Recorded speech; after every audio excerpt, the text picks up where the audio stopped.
మిగతా వార్తల్లో పంచాయతీ సెక్రటరీలు తెలంగాణ ప్రభుత్వంపై కోపంగా ఉన్నారా? చేసిన పనికి వేతనం ఇవ్వకుండా సెక్రటరీలను సర్కార్ ఇబ్బంది పెడుతోందా? ఎన్నిసార్లు విజ్ఞప్తి చేసినా పంచాయతీరాజ్ శాఖ మంత్రి పట్టించుకోవటం లేదా?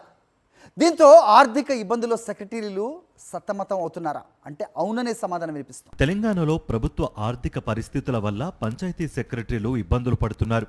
2024 ఫిబ్రవరి నెలలో సర్పంచుల పదవీకాలం ముగిసినప్పటి నుంచి 2025 డిసెంబర్ నెల వరకు పంచాయతీ సెక్రటరీలు స్పెషల్ ఆఫీసర్స్గా బాధ్యతలు నిర్వహించారు. దాదాపు 23 నెలల పాటు పంచాయతీల ఖర్చు భారం అంతా విలేజ్ సెక్రటరీలపైనే పడింది. ఇలా రాష్ట్ర వ్యాప్తంగా 9,000కు పైచిలుకు పంచాయతీ సెక్రటరీలు, 90,000కు పైచిలుకు ఉద్యోగులు పంచాయతీరాజ్ శాఖ పరిధిలో పనిచేస్తున్నారు.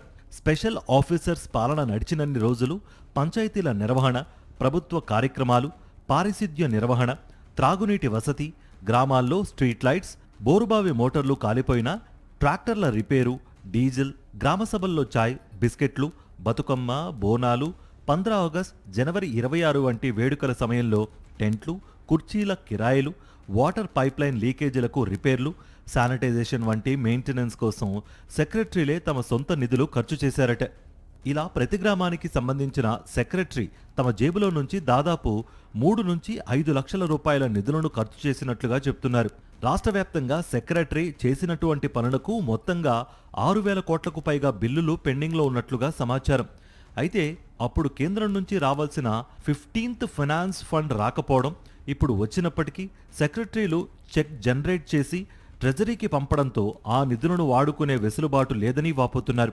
ప్రభుత్వం అడిగిందని, పరిపాలనకు ఇబ్బంది కాకూడదని గడిచిన 2 సంవత్సరాల నుంచి సొంత నిధులను ఖర్చు చేస్తే తీరా నిధుల విడుదల సమయంలో ప్రభుత్వం ఇబ్బందులు పెడుతున్నదని అసంతృప్తి వ్యక్తం చేస్తున్నారు. పలుసార్లు పంచాయతీరాజ్ శాఖ మంత్రి దృష్టికి తీసుకువెళ్లినప్పటికీ పట్టించుకోలేదని ఆవేదన వ్యక్తం చేస్తున్నారు.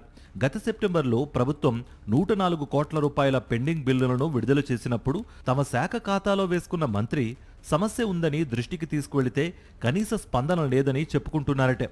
వచ్చే మార్చి నాటికి ఇప్పటికే జనరేట్ అయిన చెక్కుల నిధులను ప్రభుత్వం విడుదల చేయాలని విలేజ్ సెక్రటరీలు విజ్ఞప్తి చేస్తున్నారు. లేదంటే తమ కార్యాచరణ మరో రూపం దాల్చనుంది అనే సంకేతాలను ప్రభుత్వానికి పంపనున్నారట.